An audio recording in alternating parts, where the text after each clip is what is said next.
ఆవలి తీరం 3 అనుభవాలు. రచించినది లోబ్సాంగ్ రాంపా. 6వ భాగము పఠనము చేస్తున్నది పద్మజ. 2వ అధ్యాయం హాగి.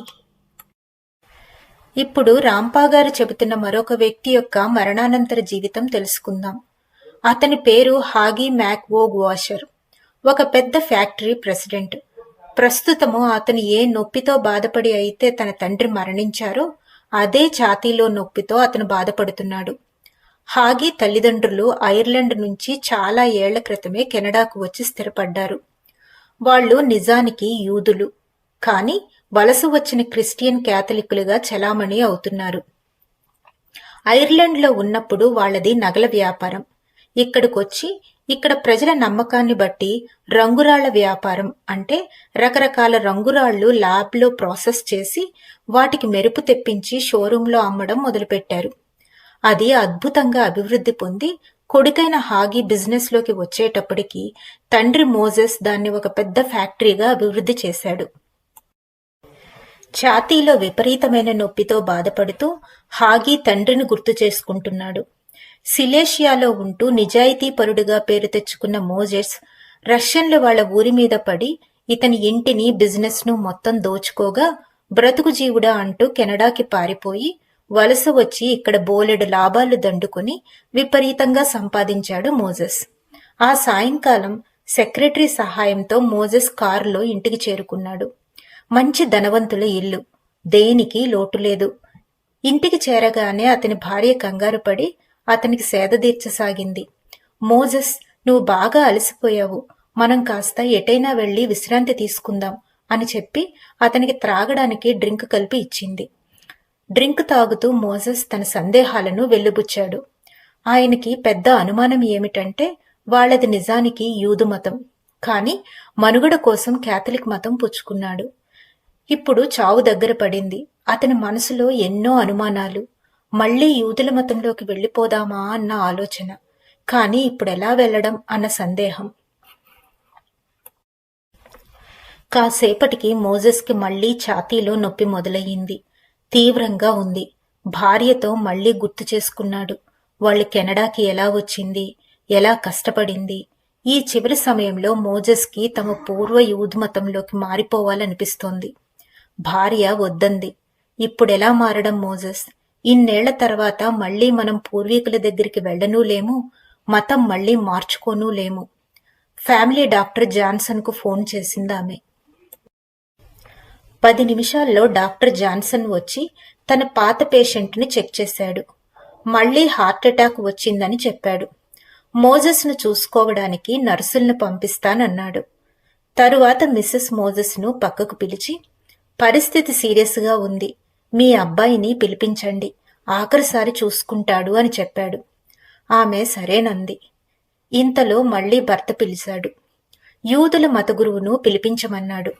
యూదుల ఆచారం ప్రకారం చేసే ప్రార్థనలు చేయడానికి తన కొడుకును గాని ఇంకే స్నేహితుడును గాని పిలిపించమని చెప్పాడు. దాంతో ఆమె, అదేమిటి, ఇరుగు పొరుగు వారు ఏమనుకుంటారు, వీళ్ళెప్పుడు యూదులయ్యారు అనుకోరా అంది. దాంతో మోజెస్, సరే సరే, అయితే ముందు ఒక స్నేహితుడిలాగా యూదుల మత గురువును పిలిపించుకుందాము.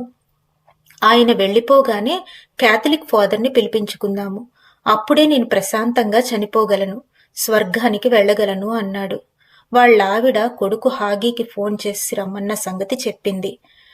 ఇదంతా హాగి తన గుండె నొప్పి సందర్భంగా తండ్రి బాధను, తండ్రితో తన అనుబంధాన్ని గుర్తు చేసుకుంటున్నాడు. వాళ్ల అమ్మ నుంచి ఫోన్ రాగానే హాగి బయలుదేరి తెలతెలవారుతుండగా ఊరు చేరుకొని కాస్త రెస్ట్ తీసుకుని తండ్రిని చూడడానికి గదిలోనికి వెళ్లాడు. తండ్రి బెడ్ మీద కూర్చొని తలకు యూదులు పవిత్రంగా అప్పుడప్పుడు పెట్టుకునే టోపీని పెట్టుకుని ఉన్నాడు. భుజాల మీదుగా ప్రార్థనా సమయంలో వేసుకునే షాలుని కప్పుకొని ఉన్నాడు. కొడుకుని చూడగానే బలహీనంగా ఒక నవ్వు నవ్వి, హాగి, వచ్చావా? నా కోసం ఒక పని చెయ్యి. నేనేమో యూదుడిని, నువ్వేమో అసలైన క్యాథలిక్వి. నా కోసం యూదుల ప్రార్థనలను సరిగ్గా పాత పద్ధతిలో ఎలా చదువుతారో అలా చదవగలవా అని అడిగాడు. హాగి ఆలోచనలో పడ్డాడు. ఎందుకంటే హాగీకి క్రీస్తు పట్ల, బైబిల్ పట్ల చర్చి పట్ల ఎనలేని విశ్వాసం. ఇప్పుడు తండ్రి కోసం మళ్లీ యూదుల మత ప్రార్థనలను ఎలా చేయడం? అతని ఆలోచనలను కనిపెట్టిన తండ్రి, పర్వాలేదులే హాగి, నిన్ను అర్థం చేసుకోగలను. అయితే నాకో సందేహం. ఎందుకో క్యాథలిక్కులు చావుకి భయపడతారు. రోమన్ క్యాథలిక్కులకు మాత్రమే స్వర్గంలో చోటుందని ప్రచారం చేస్తారు. అన్ని టిక్కెట్లు రోమన్ క్యాథలిక్కులు స్వర్గంలో అడ్వాన్స్ బుకింగ్ చేసుకున్నారా అంటూ నవ్వాడు. హాగి తండ్రితో, కనీసం ఇప్పుడైనా క్యాథలిక్గా మారు, స్వర్గంలో స్థానం లభిస్తుంది. నేను వెళ్లి ఎవరైనా స్థానిక క్యాథలిక్ ఫాదర్ని పిలుచుకుని వస్తాను అని అన్నాడు. తండ్రి తల అడ్డంగా ఊపాడు. ఇంతలో అతనికి తెలిసిన పాత యూదు స్నేహితుడు వచ్చాడు. తండ్రి అతడితో మాటల్లో పడ్డాడు. కాసేపాగి తన కోసం తన యూదుమత ప్రార్థనలను చదవమని అడిగాడు. స్నేహితుడైన యూదు మత గురువును కాని తన కొడుకును కాని పంపుతానని చెప్పాడు. ఇంతలో మోజెస్ అతడిని రాంపా గురించి అడిగాడు. ఎవరు, ఏమిటి ఆయన వ్రాసేది? ఆయన పుస్తకాలను క్యాథలిక్కులు చదవకూడదట కదా, ఇందాకే అబ్బాయి హాగి చెప్పాడని ఆరా తీశాడు. అప్పుడు ఆ యూదు స్నేహితుడు రాంపా గురించి, రాంపా రాసిన పుస్తకాల గురించి చెప్పాడు. రాంపా సత్యమే చెప్పాడని, చావు అంటే భయపడాల్సిన పని లేదు అని చెప్పాడని, మోజెస్ కోసం ఒక పుస్తకం పంపిస్తానని చెప్పాడు. 4 రోజులు గడిచాయి. 4వ రోజు ఉదయం హాగి తండ్రి గదిలోనికి వెళ్లి చూస్తే తండ్రి చనిపోయి ఉండడం చూసి తల్లికి చెప్పాడు. ప్రశాంతంగా మోజెస్ అంత్యక్రియలు జరిగాయి. కార్యక్రమాన్ని పూర్తి చేసుకుని హాగి తిరిగి కాలేజీ చదువుకు వెళ్లిపోయాడు. చదువు ముగించి వచ్చి తండ్రి వదిలేసిన వ్యాపార బాధ్యతలను తాను స్వీకరించాడు. ఇప్పుడు ఇదిగో తనకి వయసు మీద పడింది. గుండెల్లో నొప్పితో ఇవన్నీ గుర్తొచ్చాయి హాగీకి. ఒక్కసారి ఉలిక్కిపడి వర్తమానంలోకి వచ్చాడు హాగి. నాన్నలాగా తాను కూడా చనిపోతానా అనిపించింది. కొన్ని గంటల తరువాత ఆఫీసులో తాను చూడాల్సిన పేపర్స్ చూసి ఇంటికి కారులో బయలుదేరాడు. ఇంతకు ముందు ఇంటి నుండి ఆఫీసుకి, ఆఫీసు నుండి ఇంటికి వెళ్లేటప్పుడు ముఖ్యమైన కాగితాల్లో తలదూర్చిన హాగి మొట్టమొదటిసారిగా బయటకు చూశాడు. ఆ బిల్డింగులు, లాన్లు ఆహ్లాదంగా చూస్తూ తాను చనిపోతే ఈ ప్రపంచం మామూలుగానే సాగిపోతూనే ఉంటుంది కదా, తాను లేకపోయినా అనుకున్నాడు హాగి. ఇంటికి వెళ్లగానే మిసెస్ హాగి కంగారు పడి డాక్టర్కి ఫోను చేయడం, ఆయన వచ్చి చెక్ చేసి కంగారు పడకండి, తగ్గిపోతుందని ధైర్యం చెప్పి బెడ్ రెస్ట్ లో ఉండమని, నర్సుల్ని పంపిస్తానని, మిమ్మల్ని వారు 24 గంటలు కనిపెట్టుకుని ఉంటారని చెప్పి ఏ మందులు వాడాలో కూడా చెప్పి వెళ్లిపోయాడు. ఆ రాత్రి హాగీకి కష్టంగా గడిచింది. భార్యతో అన్నాడు, నేను ఈ రోజో రేపో మా నాన్నని కలుస్తాను అని. ఆవిడ కంగారు పడి క్యాథలిక్ ప్రీస్టుకు ఫోను చేసి రమ్మని చెప్పింది. హాగి ఊరిలో ప్రముఖుడు, ధనవంతుడు, చర్చికి ఎంతో ధన సహాయం చేస్తుంటాడు. కాబట్టి వెంటనే ప్రీస్టు వచ్చాడు. ఆయన రాగానే గదిలోని నర్సును బయటికి పంపి హాగి ఆయనతో మాట్లాడాడు. ప్రీస్టు ఎంతో ధైర్యం చెప్పాడు హాగీకి. మీరు అసలైన రోమన్ క్యాథలిక్, చర్చికి ఎంతో సహాయం చేశారు. మీరు డైరెక్ట్గా స్వర్గానికే వెళతారు. మీకు నా ప్రార్థనలు కూడా జతకల్పుతాను. ధైర్యంగా ఉండండి అన్నాడు. ఆ రాత్రి హాగీకి చాలాసేపు నిద్ర పట్టలేదు. నొప్పి కాస్త తగ్గినట్లనిపించింది. కిటికీలో నుంచి చెట్ల వెనకాల కనిపించే ఆకాశం వైపు, నక్షత్రాల వైపు చూడసాగాడు.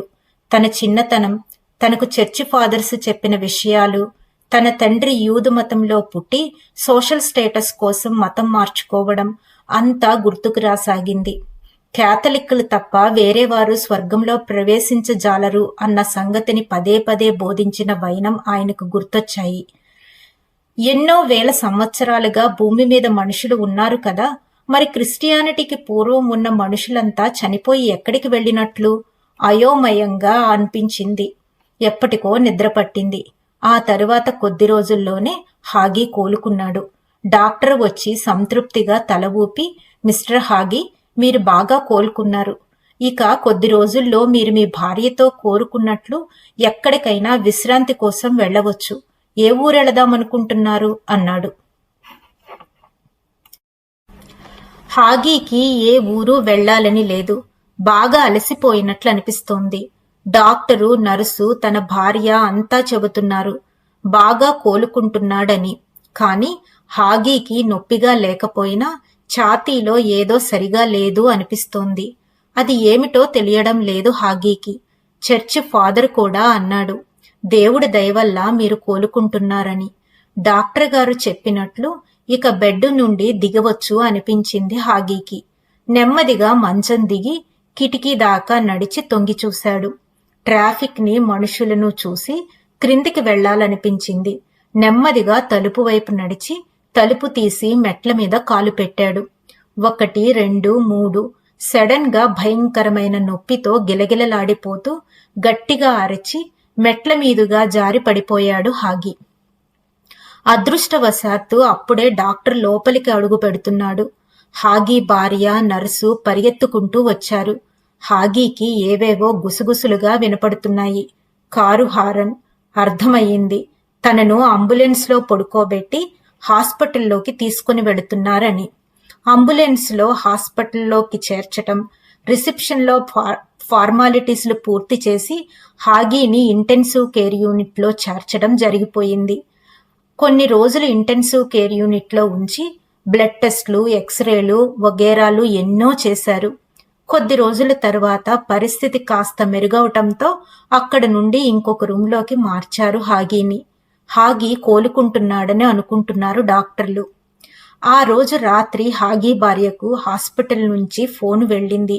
హాగీ పరిస్థితి ఏమీ బాగోలేదు, వెంటనే రమ్మని. హాగీ భార్య, హాగీ తల్లి వెంటనే హాస్పిటల్ చేరుకున్నారు. హాగీ కళ్ళు తెరిచి చూశాడు. భార్య, తల్లి తన బెడ్ పక్కన కూర్చొని ఉన్నారు. మరి మిగతా వాళ్ళెవరు? ఎందుకలా గాలిలో తేలుతున్నారు? నవ్వుతూ చూస్తున్నారెందుకు? కిటికీ పక్కన ఒక దేవదూత తెల్లటి పొడుగాటి బట్టల్లో రెక్కలతో తననే చూస్తూ నవ్వుతూ ఉంది. ఎంత బాగుంది! ఆమెను అనుసరించి వెళ్ళాలి అన్న కోరిక బలంగా ఏర్పడుతోంది హాగీకి. గదిలో వెలుతురు తక్కువగా ఉంది, కాని పైనుండి తెల్లటి కాంతి కనిపిస్తోంది. హాగీ శరీరం పైకి లేవాలని ప్రయత్నిస్తుంది కాంతివైపు. అతడు చనిపోతున్నాడు, చనిపోతున్నాడు అంటూ ఎవరిదో గొంతుకు వినిపిస్తోంది హాగీకి. ఇంతలో తాను తన శరీరం పైన తేలియాడుతున్నాడని గమనించాడు హాగీ. తెల్లటి వెండి తీగ తనకు, తన శరీరానికి కనెక్ట్ అయి ఉండడం కూడా చూశాడు. డాక్టరు, హాగీ భార్య, తల్లి, ఫాదరు అంతా ఉన్నారు. డాక్టర్ తన ముఖం మీద నుంచి దుప్పటి లాగాడు. తన పక్కన గుసగుసలు వినిపించాయి. వచ్చేయ్, వచ్చేయ్, మనము స్వర్గానికి వెళదాంరా, వచ్చేయ్, భయపడకు అంటూ. ఈ భాగాన్ని ఇక్కడితో ముగిస్తున్నాను. వచ్చే భాగంలో మళ్ళీ కలుద్దాం. అంతవరకు సెలవు.